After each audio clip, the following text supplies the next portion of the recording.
ਜ਼ਾਰਦਾਰ ਗਰੀਬ ਦਾ ਸੰਗ ਡਾਡਈ ਇੱਥੇ ਕਦਮ ਅਮੀਰ ਦੇ ਰੁਕ ਵੈਂਦੇ ਬਣੇ ਜਦਣ ਵੀ ਭੀੜ ਗਰੀਬਾਂ ਨੂੰ ਜ਼ਾਰਦਾਰ ਹਮੇਸ਼ਾ ਲੁਕ ਵੈਂਦੇ ਤੇ ਹੱਥ ਸੋਚ ਲਵੀ ਮਜਬੂਰ ਦਾਈ ਜਜ਼ਬਾਤ ਚ ਲੋग ਥੜਕ ਵੈਂਦੇ ਡਿੱਠਾ ਲੀਰ ਦੀ ਸੰਗਤ ਨਿਭਾਵਣ ਲਈ ਗੁਲ ਤੇਲ ਚਰਾਗ ਦੇ ਮੁੱਕ ਵੈਂਦੇ अल्लाह हाफुजी लाजपाल मुसाफिर रखी रब अपनी आमान च जिदे अंदर हनेर घुलाई जाना रखिए मजबूर ध्यान च ते हर मौत तो बशर बेखबर आई ए लिखिया पाक कुरान चो ते सा जात ताई रह तेन मुल्क दसे सीर या गुल गुल सिर्फ जबान च वैसे मनख नी कसम वीट गई है जेड़ी खीर दा थाल कमाईए ਇਹ ਵੀ ਹਰ ਦੇ ਨੇਕ ਨਸੀਬ ਨਹੀਂ ਹੁੰਦੇ ਸਨ ਵਕਤੀ ਸਮਝ ਜੋ ਆਈ ਤੇ ਚਲੋ ਜ਼ਿੰਦਗੀ ਕੁਝ ਸਮਝ ਆ ਗਈ ਏ ਜਿਹੜੀ ਤੇਰੇ ਨਾਲ ਨਿਭਾਈਏ ਤੇ ਗੁਲ ਖੀਰ ਦਾ ਥਾਲ ਖੁਦਾ ਦੇ ਸੀ ਤੋਂ ਫਿਤਰਤ ਚੋਣ ਵਿਖਾਈਏ ਹਾਈ ਵਕਤ ਦੀ ਠਾਠ ਤਾਂ ਜੱਟ ਦਾ ਫੁੱਟਣਾ ਇਵੇਂ ਲੱਗਦਾ ਨੇੜੇ ਹੋ ਗਏ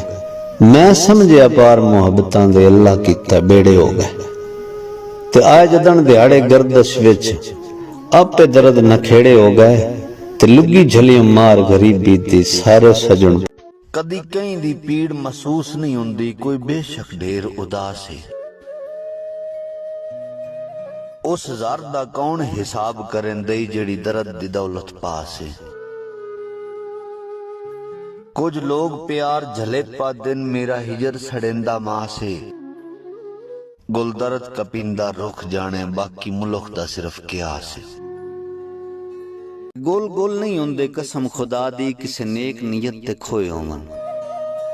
गल लग के कदर वधा देन दिन किसी हार च बशर परोए होवन ते राती जाम दी पेट परस्तिए रखे गोल दे सांभ के चोए होवन ते खो गोल दियां पत्तियां आप खिला रहे वत जीनत कमलिया मोए होवन मेरे वर्गा को धरती ते आबाद ना तू जो होयो कंडीता बेहाल हो गया तेरे फुटण दी ढेला ते उजड़न दी मैं इस दुनिया दे सामने मिसाल हो गया ते तेरे निखड़न दा सीने च छेद हो गया जार सांगे दी ढेरा कंगाल हो गया मेरा पल पल दा रोवण मामूल हो गया गले गले जो रोंदा है उबाल हो गया ते जेड़े गुलशन ते बहार आई वीरान हो गया जेड़े गुलशन ते बाहर आए वीरान हो गया उत्थे खुशियां दी बोल बोल नहीं बोली कदी मेरे सीने दी तस्कीन फोटो तेरा सेज सुखां दी आज तक नहीं गोली कदी।